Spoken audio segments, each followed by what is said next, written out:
It was an ordinary morning at the city's most luxurious bank branch until a 68-year-old farmer stepped through the glass doors.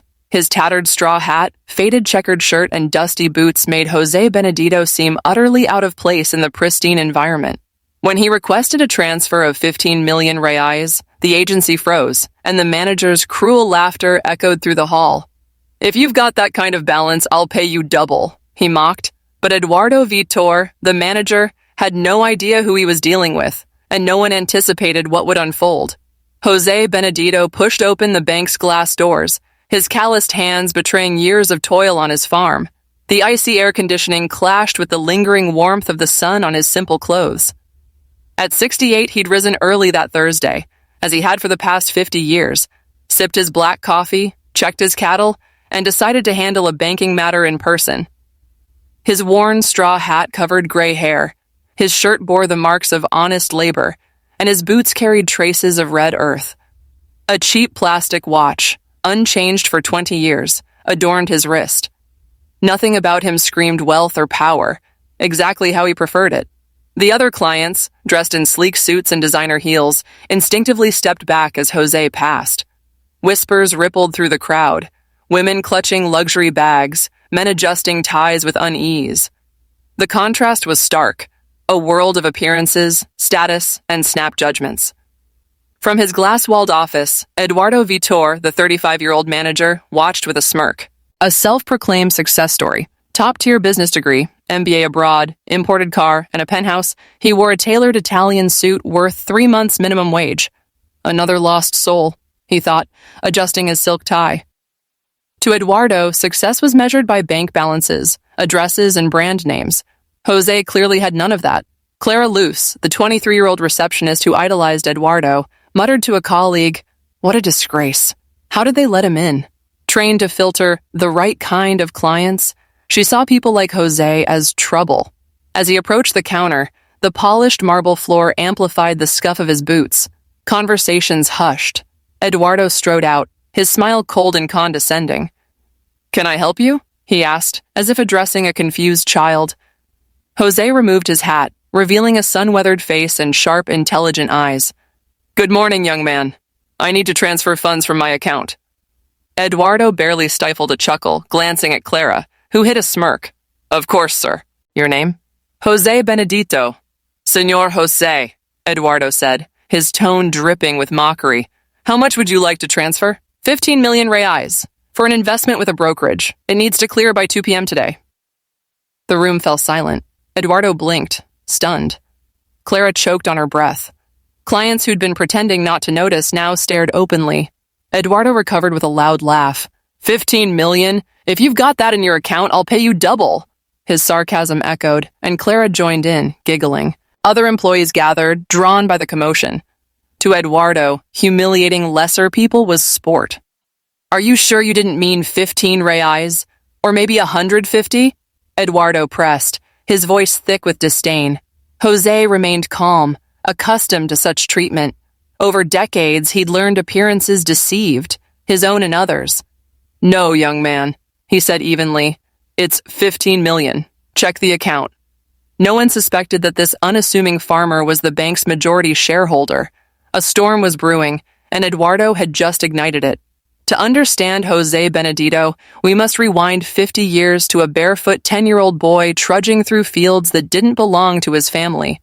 Born to rural laborers, Jose knew poverty intimately, but never its bitterness. His father, Antonio Benedito, toiled under the sun, his hands scarred from a lifetime of honest work.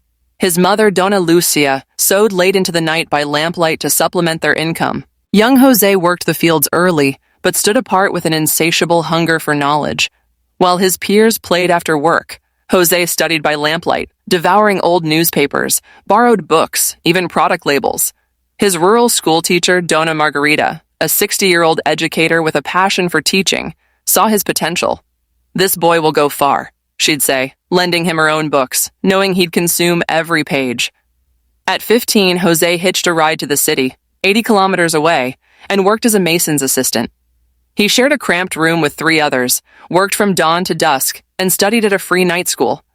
By 18, he graduated high school with top marks, vowing before a cracked mirror to escape poverty without losing his humility. With his first skilled mason's paycheck, he bought 10 Petrobras shares, a move his peers called madness. It was his first step toward wealth. The next 2 decades were grueling. Jose labored under scorching sun and pouring rain, studied accounting at night, and invested every spare cent. While others spent on drinks or games, he bought stocks and real estate, guided by an instinct no university could teach. At 25, he met Mariana Clara, a kind-hearted schoolteacher who saw his potential. They lived frugally, eating rice, beans, and eggs, but she believed in his dream. "It's not just for us," he'd say, holding her calloused hands. "It's to show people like us can win." At 35, Jose bought a rundown 200-hectare farm at auction. Others mocked the bricklayer bidding, but he saw potential. Over 5 years, working 16-hour days, he transformed it into a thriving operation with modern techniques and diverse crops. Neighbors who once laughed now sought his advice. His profits funded more investments, stocks, properties, bonds, always with patience and foresight. By 45, Jose was a multimillionaire, but no one knew. He lived in the same modest farmhouse, drove a used Ford pickup, and wore simple clothes. "Money doesn't change who you are," he told Mariana. "If you're good poor, you're good rich. If you're bad poor, money just shows it clearer." When he heard of a struggling regional bank, Jose bought 30% of its shares, a move others deemed reckless. As a silent partner, he focused its mission on serving small farmers and entrepreneurs like his younger self. Under his influence, the bank grew into a regional powerhouse. By 60, he owned a larger farm, not for greed but for love of the land. He woke at 5 a.m., sipped coffee, and tended his cattle, still the humble farmer, albeit one worth billions. Recently, Jose noticed a troubling trend. His bank's branches were becoming cold, elitist places. Complaints flooded in. Simple clients mistreated, small business owners dismissed, retirees ignored. He decided to see for himself, not as the majority shareholder, but as Jose Benedito, the farmer. The difference, he knew, would be revealing. Back in the agency, Eduardo reveled in his power play. "Señor Jose," he said, feigning professionalism, "transfers of this size require prior scheduling, proof of funds, and extensive documentation." He smirked, enjoying the game. Jose stayed composed. "Young man, I've had this account for 20 years. I've never needed scheduling to move my money." "Rules have changed," Eduardo shot back. "For transfers over 10 million, we need anti-money laundering forms." Clara handed him a stack of papers. 17 forms, Eduardo said theatrically, plus certified income statements for 5 years, tax returns, and proof of property ownership. Sofia Mendez, the supervisor, joined in. "It's protocol, Señor Jose. We're just following policy." Dr. Rafael Torres, a VIP client, sighed loudly. "This delays everyone. Why not send him to a rural cooperative?" agreed Patricia Lima, checking her gold watch. "They're better suited for his profile." Marco Silva, the security guard, stepped forward. "Sir, if you don't have the documents, you should come back another day. You're disturbing the clients." Jose scanned the room, faces expecting him to shrink away. But he knew his place, and it was right here. "Young Eduardo," he said calmly, "these obstacles seem new. Are they for all clients or just those you think don't belong?" The question stung. Eduardo bristled but doubled down. "Standard procedure. If you moved large sums regularly, you'd know." "Funny," Jose replied, pulling out a basic cell phone. "Last week I transferred 20 million from this account to another bank. No forms required." The room tensed. Sophia whispered to check the account. Eduardo pressed on. "Today, it's not possible. Come back with the documents." Isabella Costa, a quiet employee who'd watched in silence, spoke up. "If he has a history of large transfers, can't we make an exception?" "Isabella," Eduardo snapped. "Stick to your role. Protocols are protocols." Jose pocketed his phone. "I see. I'd like to speak with the regional director." Eduardo smirked. "He's in a meeting, but I can take a message." "No need," Jose said. "I'll wait." He sat in a VIP armchair, legs crossed, unfazed.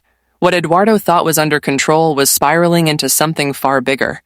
Sophia rushed to Eduardo, whispering, "His account shows millions in weekly transactions, all clean." Eduardo's confidence wavered. "Must be a business account," he muttered. "He's probably just a proxy." Clara, curious, checked further. "It's in his name, Personal account, marked as premium, priority service. Eduardo's face paled. Roberto, the businessman who'd mocked Jose, shifted uncomfortably. Patricia's smugness faded. Dr. Raphael edged toward the exit, sensing trouble. Then Eduardo's phone rang. The regional director. Leonardo, is a Geraldo Almeida there? Verify who he is. I did, Eduardo stammered. Just a farmer causing trouble. A long pause. Pass the phone to him now. Treat him with utmost respect. That's an order. Hands shaking, Eduardo approached Jose. Senor, the director wants to speak with you. Jose took the phone calmly. Hola, Ricardo, my old friend. I'm here trying to transfer funds, but your staff has some fascinating new protocols. The agency froze. Employees who'd laughed now whispered nervously. Clients who'd sneered sweated. Jose's casual tone with the director revealed a power no one had imagined. Hanging up, Jose adjusted his hat. It seems you'll soon learn some real protocols. Eduardo swallowed hard, sensing his career crumbling. Jose pulled a worn tablet from his shirt, opened a digital folder, and turned the screen to Eduardo. I'm Jose Benedito, majority shareholder of this bank. The screen showed certified documents, 43% ownership, built over 23 years. The silence was deafening. Eduardo's legs buckled. Clara gasped. Sophia paled. Roberto's mouth went dry. Patricia's jewels felt cheap. Dr. Raphael regretted every word he'd uttered. I didn't know, Eduardo stammered. No one told me. No one knew because I didn't want them to, Jose said. For months, I've received 847 complaints about mistreatment here. Farmers, small business owners, retirees. I came to see how my employees treat those who need respect most. Isabella, who'd defended him, stood stunned. She'd acted on principle, not knowing she'd supported the bank's owner. Senor Roberto, Jose said, turning to the businessman, you disrespected yourself by judging my appearance. A man who values only looks has learned nothing of life. To Eduardo, he continued, I dreamed this bank would welcome everyone, farmers, laborers, retirees, with dignity. But I find employees who treat clients as enemies or jokes. Patricia tried to apologize, but Jose raised a hand. You don't owe me an apology. You owe one to the person you've become. Dr. Raphael shrank, his intellectual superiority exposed as ignorance. What saddens me most, Jose said, is you've missed meeting extraordinary people, blinded by appearances. How many stories have you ignored? Fernanda, the young intern, wept quietly. Fernanda, Jose said kindly, admitting a mistake is the first step to growth. You have potential. Turning to Eduardo, he said, as majority shareholder, I'm promoting Isabella to regional manager. She showed what leadership means. You, Eduardo, are terminated, not out of vengeance, but because a leader must set an example you failed to give. Eduardo collapsed into a chair. Sophia, Jose added, you're also dismissed. A supervisor who fuels humiliation has no place here. The agency descended into chaos. Eduardo sat broken, muttering, this can't be real. Clara begged forgiveness, tears streaming. The issue isn't what you do knowing who I am, Jose said. It's why you mistreated a stranger. Sophia pleaded, citing her 3 children. You know procedures, Jose replied, but forgot dignity. That's learned in the heart. Roberto and Patricia faced social and business fallout. Dr. Raphael's reputation teetered. Marcos, the guard, sobbed, claiming he followed orders. Isabella, reeling from her promotion, vowed to change the agency's culture. 6 months later, the branch was unrecognizable. Isabella's reforms made it a model of inclusion. A sign at the entrance read, all are welcome regardless of appearance, profession, or status. Jose visited weekly, still in farmer's clothes, now greeted warmly, not for his wealth, but because respect had become the norm. Fernanda thrived, mentoring new hires with her newfound humility. Eduardo, humbled by his fall, worked as a salesman, treating all customers with care. Sophia, after a year, found redemption as a cooperative cashier, learning humility's value. Roberto's business struggled, a lesson in character's cost. Patricia turned to charity, seeking her humanity. Dr. Raphael began free clinics, discovering medicine's true purpose. A year later, Jose tested the agency incognito. The genuine kindness he received filled him with pride. That night, on his farm's porch, he sipped coffee with Mariana. Worth it? She asked. More than worth it, he smiled. We can change the world, one person at a time. Jose Benedito, the man in the straw hat, proved true wealth lies not in money, but in lifting others. creating a fairer, more respectful world.